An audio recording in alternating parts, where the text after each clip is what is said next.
basta solo con cantar, no basta solo con decir, no es suficiente solo con querer hacer, es necesario morir.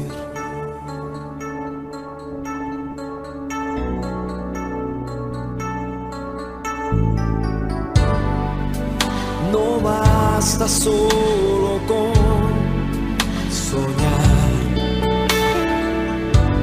no basta solo con pedir, no es suficiente solo con querer tener, es necesario morir.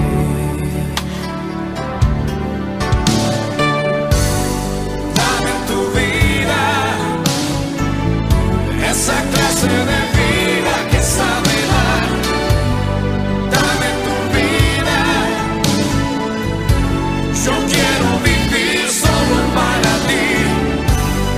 Dame tu vida, resucítame en ti. Yo quiero vivir solo para ti.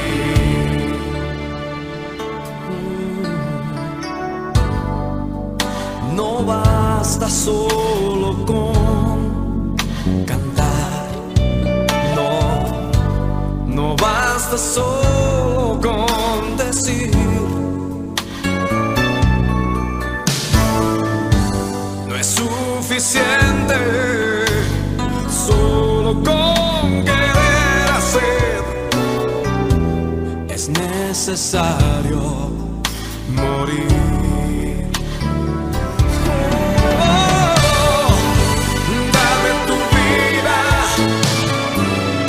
Esa clase de vida que sabe dar, dame tu vida. Yo quiero vivir solo para ti. Dame tu vida, resucítame en ti. Yo quiero vivir solo para ti.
Jesús, yo quiero vivir solo para ti.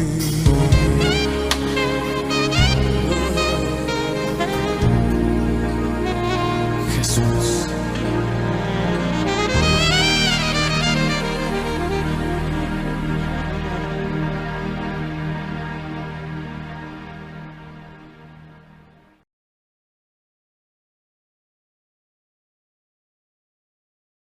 Muy buenos días para todos, que la gracia y la paz y la bendición de Dios sean con todos ustedes.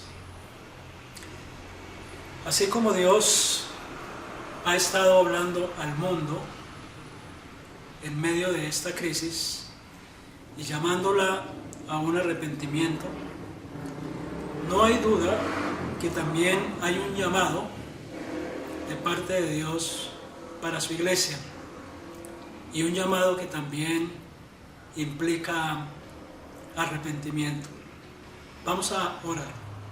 Amado Dios y Padre nuestro, queremos en este momento darte las gracias por esta nueva oportunidad que nos concedes de poder acercarnos a ti, escuchar tu voz a través de tu palabra en estos tiempos difíciles, tiempos de crisis que estamos viviendo.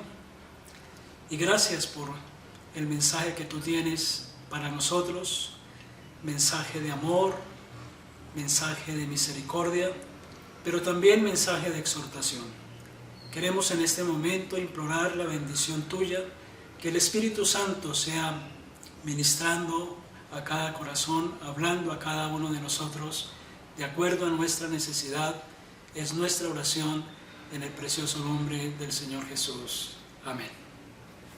Proféticamente, la condición de la iglesia para este tiempo corresponde al mensaje dado a la iglesia de Laodicea. Es importante tener en cuenta que los 7 mensajes que encontramos en el libro de Apocalipsis, capítulos 2 y 3, para las 7 iglesias, tienen 3 aplicaciones. Una, primariamente, fue un mensaje dado a 7 iglesias locales que existían en aquel entonces en Asia. La segunda aplicación tiene que ver con el mensaje dado por Dios a la iglesia en diferentes etapas de la historia de la iglesia. Y la tercera aplicación tiene que ver con el mensaje dado por el Espíritu Santo a cada creyente. Teniendo en cuenta eso, vamos a mirar cuál es el mensaje que Dios dio a la iglesia de Laodicea en su momento y cuál es el mensaje que Dios tiene para la iglesia de hoy. Les invito a abrir sus Biblias en el libro de Apocalipsis, capítulo 3, versículo 14. Escribe al ángel de la iglesia en Laodicea: el Amén, el testigo fiel y verdadero, el principio de la creación de Dios, dice esto: yo conozco tus obras, que ni eres frío ni caliente. Ojalá fueras frío o caliente. Pero por cuanto eres tibio y no frío ni caliente, te vomitaré de mi boca. Tú dices: yo soy rico, me he enriquecido y de nada tengo necesidad, pero no sabes que eres desventurado, miserable, pobre, ciego y estás desnudo. Por tanto, yo te aconsejo que compres de mí oro refinado en el fuego, para que seas rico, y vestiduras blancas para vestirte, para que no se descubra la vergüenza de tu desnudez.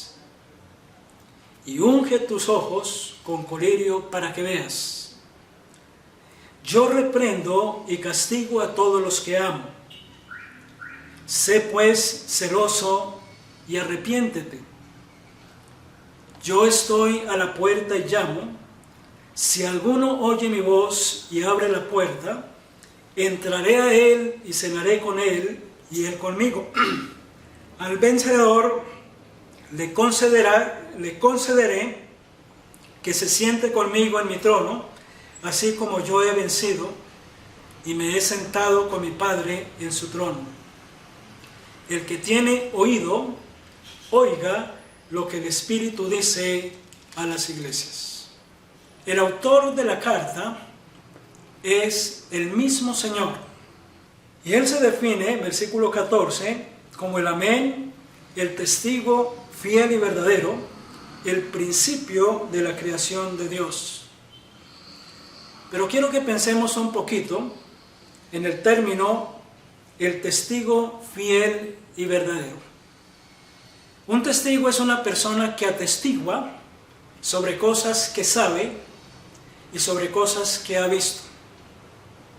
Y eso es lo que el Señor Jesucristo hace en relación con la iglesia de Laodicea. Fue lo que Él vio en aquella iglesia local y es lo que Él ve y sabe de la iglesia actualmente en el mundo. Y dice: yo conozco tus obras, que ni eres frío ni caliente. Ojalá fueras frío o caliente. La iglesia de Laodicea era una iglesia centrada en el egocentrismo y en la complacencia. Ese era el resultado de la tibieza. Una iglesia tibia, caracterizada por el egocentrismo y por la complacencia. Porque dice en el versículo 17: tú dices, yo soy rico, me he enriquecido y de nada tengo necesidad. Pero Dios, que conoce los corazones, que conoce todo, porque Él es omnisciente, Él les dijo: pero no sabes que eres desventurado, miserable, pobre, ciego y estás desnudo. Es muy fácil autoengañarnos. Es muy fácil pensar que estamos bien, que como estamos manejando nosotros la vida espiritual, la vida cristiana, estamos bien delante de Dios. Pero el ojo escrutador del Señor ve todo lo que hay en el fondo de nuestro corazón y nos muestra la realidad, nos muestra la verdad. Todos nosotros tenemos fortalezas y debilidades. Ahora, nos gusta que nos mencionen nuestras fortalezas, resalten nuestras fortalezas, pero no nos gusta que nos hablen de nuestras debilidades, que nos mencionen nuestros pecados, que nos digan las cosas que nosotros tenemos que cambiar. Esas cosas no nos gustan. Y ahí en la iglesia de Laodicea, Dios usó su autoridad y el derecho de hacerlo. Y es que Él lo hace. Siempre lo ha hecho. En el Antiguo Testamento, con el pueblo de Israel, vemos cómo Dios lo hizo vez tras vez. En el Nuevo Testamento, en la iglesia general, vemos cómo Dios exhorta a su pueblo a través de las cartas. Y aquí, de una manera particular, en el caso de Laodicea, esa iglesia local que había allí en Asia, pero también Dios lo hace hoy en la iglesia actual, en la iglesia de nuestro tiempo. Creo que Dios está hablando a la iglesia universal en este tiempo de confinamiento y es necesario y bueno que nosotros seamos sensibles a su voz. Es muy importante que nosotros seamos sensibles a su voz. Estuve mirando en el diccionario el significado de la palabra tibio y el diccionario la define como flojo, poco fervoroso. Y luego miraba el término tibieza y el diccionario la define como falta de fervor. Y eso lo podemos ver de una manera patética en lo que es la condición de la iglesia hoy en día, no generalizando, gracias a Dios por eso, pero sí en un alto porcentaje de cristianos que se caracterizan por eso, por la flojera, por el poco fervor para las cosas de Dios. Veía también el significado de la palabra fervor. La palabra fervor la define el diccionario como devoción y piedad ardiente. Y es figura de eficacia y diligencia suma con que se hace una cosa. Devoción y piedad ardiente. La devoción nos habla de un amor al Señor, de una obediencia al Señor, de un vivir en pos de la voluntad de Dios para la vida. Eso es piedad, eso es devoción. Ahora, ¿cómo identificar y explicar la tibieza en la iglesia hoy? ¿Cómo contextualizarla? El Señor me mostraba en la preparación del mensaje lo que hay en la iglesia hoy en día. Tristemente hay que decirlo, pero es la realidad.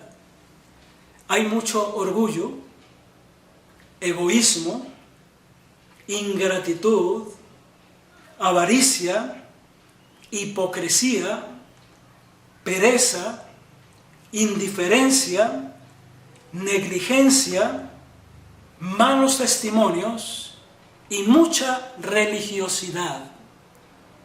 Poca espiritualidad, mucha religiosidad. En la iglesia hay crítica, hay juicio. Cuando Dios nos prohíbe expresamente no juzgar, pero somos prontos para juzgar. Hay murmuración. Dios nos exhorta mucho acerca de ese pecado de murmurar, pero hay murmuración, hay difamación, hay mentira en la iglesia de Dios. Amar a Dios, como dice en Mateo 22, con todo el corazón, con toda el alma, con todas las fuerzas, sobre todas las cosas. Amar al prójimo como a nosotros mismos. Buscar primero el reino de Dios, Mateo 6. Buscar las cosas de arriba y no las de la tierra, Colosenses 3. Orar, leer y estudiar la Biblia. Cumplir con la gran comisión es lo poco que caracteriza a muchos cristianos. Todo esto tiene que ver con la tibieza. Y no hay duda que el Señor ha permitido este confinamiento con ese propósito de que nosotros entremos a la presencia de Él en oración y en estudio de la palabra, para Él obrar en cada una de nuestras vidas, para Él restaurar nuestra vida si es necesario, para que nosotros disfrutemos de una verdadera y buena comunión con nuestro Dios.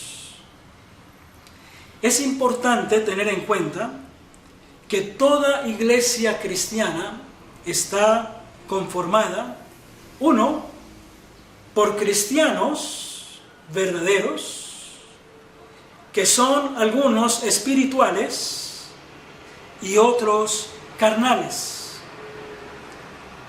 Dos, en la iglesia hay profesantes. Cuando hablamos de profesantes, son personas que de pronto han hecho una oración de fe, han sido bautizadas, han sido recibidas como miembros de la iglesia local, aún han participado en actividades, pero no son cristianos verdaderos. Personas que no han nacido de nuevo, que no tienen una verdadera relación con Dios, que no son hijos de Dios y están en las iglesias. Son miembros de una iglesia local, pero no son miembros del cuerpo de Cristo. Y eso es algo muy serio. En Mateo capítulo 7, versículo 21, el Señor dijo en aquella ocasión: no todo el que me dice Señor, Señor, entrará en el reino de los cielos, sino el que hace la voluntad de mi Padre que está en los cielos. Muchos me dirán en aquel día: Señor, Señor, ¿no profetizamos en tu nombre? Y en tu nombre echamos fuera demonios, y en tu nombre hicimos muchos milagros. Entonces les declararé: nunca os conocí, apartaos de mí, hacedores de maldad.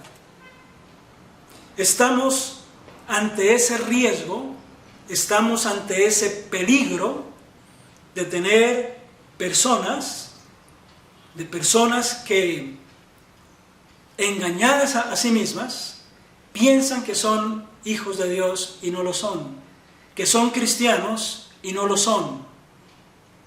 Y ahí es cuando Dios, en su gran amor y en su gran misericordia, está extendiendo este mensaje, esta invitación a examinarnos a nosotros mismos para saber si estamos verdaderamente en la fe, si verdaderamente somos hijos de Dios.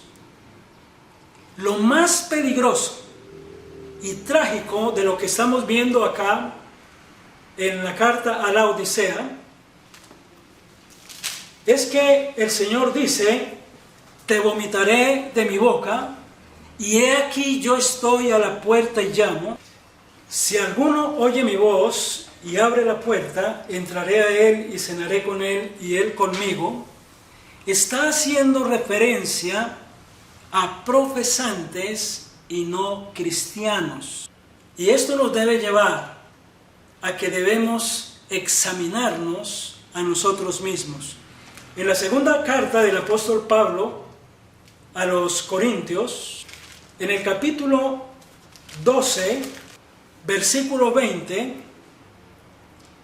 el apóstol Pablo, dirigiéndose a los creyentes en Corinto, una iglesia en dificultades, una iglesia con muchos problemas, el Espíritu Santo lo guió para enviarles esta carta y darles este mensaje.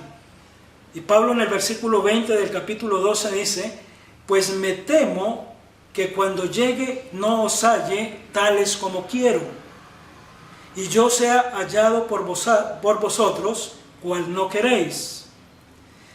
Temo que haya entre vosotros contiendas, envidias, iras, divisiones, maledicencias, murmuraciones, soberbias, desórdenes. Temo que cuando vuelva me humille Dios entre vosotros, y quizá tenga que llorar por muchos de los que antes han pecado y no se han arrepentido de la impureza, fornicación y lujuria que han cometido. Y en el capítulo 13, versículo 5 les dice: examinaos a vosotros mismos para ver si estáis en la fe. Probaos a vosotros mismos, o no os conocéis a vosotros mismos. ¿No sabéis que Jesucristo está en vosotros? A menos que estéis reprobados. Y ese es el gran peligro, de estar reprobados, de no estar aprobados, de no estar en la fe, de no tener verdaderamente a Cristo en el corazón y por lo tanto no ser salvos. Llama mucho la atención que la Escritura enfatiza el término muchos. Muchos. Déjenme decirles que el llamado al arrepentimiento en esta carta es para los cristianos carnales, pero también para los que están ahí siendo solamente profesantes. Y creo no equivocarme si pienso que cuando el Señor venga por su iglesia, son muchos los que se van a quedar porque han sido profesantes y no han tenido una relación verdadera con Dios. no lo han conocido verdaderamente. Se han engañado a sí mismos. Y el fin será trágico y terrible, perdidos por toda una eternidad. Eso en cuanto al mensaje, el llamado de Dios que hace a la iglesia hoy en día a un arrepentimiento con Él, a que nos asinceremos y a que reconozcamos que de pronto necesitamos ser perdonados, ser restaurados. Necesitamos de un verdadero arrepentimiento delante de Dios. La iglesia de la Odisea es la iglesia que antecede a la segunda venida de Cristo. Es la iglesia que va a participar del rapto de la iglesia. Y sospecho que el Señor está haciendo limpieza en su iglesia, preparándola para ese momento cuando nos encontremos con Él en el día del rapto. Que el Señor nos ayude a ser sensibles a su llamado y a tener un arrepentimiento sincero con Él, y que cuando salgamos de este confinamiento, salgamos en una condición distinta, diferente, con una fe renovada, con una relación con Dios restaurada, saliendo de la pasividad al ser activos, como Dios quiere que lo seamos, y más cuando Él está pronto por venir. Pero también quiero hablar algo acerca de con qué actitud deben los cristianos enfrentar este tiempo de crisis. Se ha hablado mucho de una escritura en el Antiguo Testamento, en 2 de Crónicas, capítulo 7, versículo 14. ¿Con qué actitud deben los cristianos enfrentar este tiempo de crisis? Primero, con arrepentimiento, de acuerdo a lo que hemos visto en el pasaje de Apocalipsis, en el mensaje a la Odisea. Si se humilla mi pueblo, la necesidad de que nosotros nos despojemos del orgullo, de la arrogancia, de la altivez, y nos acerquemos a nuestro Dios con humildad. Si se humilla mi pueblo, sobre el cual mi nombre es invocado. Y es que nosotros como pueblo de Dios, como iglesia, tenemos que tener muy presente que hay una gran responsabilidad en nosotros, y es la de honrar el nombre de nuestro Dios, de reverenciar el nombre de nuestro Dios, de llevar honra y gloria para su nombre. Cuando nosotros somos humildes, cuando nosotros obedecemos la palabra de Dios, cuando nosotros vivimos en función de la voluntad de Dios, eso trae honra y gloria para Dios. Entonces dice, si se humilla mi pueblo, sobre el cual mi nombre es invocado, y oran y buscan mi rostro. La importancia y la necesidad de la oración. Yo creo que el Señor nos está enseñando en este tiempo de aislamiento cuán importante y cuán necesaria es la oración en la vida del cristiano. Es común, y en eso tenemos que ser honestos, que la mayoría del pueblo cristiano es un pueblo que no ora. No hay tiempo para orar. Estamos tan ocupados, entre comillas, en los afanes de esta vida, en nuestros propios intereses. Utilizamos tiempo para cualquier cosa, pero menos tiempo para estar en la presencia de Dios en oración. Y fue necesario que Dios utilizara este tiempo de aislamiento para mostrarnos, para que entendamos cuán importante es la oración, cuán importante y necesario es buscar el rostro, buscar la presencia del Señor, para que así estemos en condiciones, en capacidad de vivir una vida agradable delante de Él, una vida con fruto para su honra y para su gloria. Y dice, si se humilla mi pueblo, sobre el cual mi nombre es invocado, y oran y buscan mi rostro, pero dice hacia el renglón seguido, y se convierten de sus malos caminos. El verdadero arrepentimiento tiene que ver con un verdadero cambio de vida. Eso significa que no podemos, después de que pase esta crisis, después de que pase este confinamiento, salir y seguir por lo mismo. No, tiene que haber un cambio de vida, el cambio de vida que Dios espera en cada uno de nosotros. Entonces, la primera actitud que debemos tener es arrepentimiento delante de Dios, reconociendo nuestro pecado, reconociendo nuestra necesidad de perdón, reconociendo la necesidad de restauración, y que Dios pueda hacer la obra que Él quiere hacer en cada uno de nosotros. En segundo lugar, nos debemos acercar con fe. La segunda parte del versículo dice, entonces, después de que el creyente ha hecho lo anterior, se ha humillado, ha invocado el nombre de Dios, ha orado, ha buscado su rostro, se ha convertido de su mal camino, entonces Dios dice, entonces yo oiré desde los cielos, perdonaré sus pecados y sanaré su tierra. Las promesas que Dios tiene para su pueblo, para nosotros, Dios las va a hacer efectivas. Pero antes de hacerlas efectivas y antes de nosotros poder disfrutarlas, tenemos que dar el primer paso, que tiene que ver con el arrepentimiento y con las cosas que hemos visto anteriores en el versículo.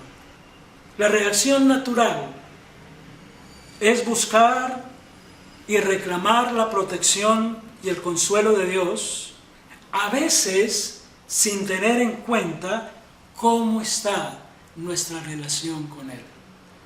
Queremos que Él nos bendiga, que Él nos proteja. Reclamamos, casi que se lo exigimos, pero no nos damos cuenta que necesitamos arreglar nuestra vida con Él. Muchas de las promesas de la Biblia son condicionales, y aquí lo vemos. Después de que el creyente hace lo que tiene que hacer, entonces Dios va a obrar en bendición para su vida. ¿Qué es lo que sucede en la mayoría de las personas? ¿Cómo reacciona la gente ante la crisis? Y hemos visto mucho pánico, mucha angustia, mucho miedo, mucha incertidumbre, mucha desesperanza en aquellos que no conocen a Dios.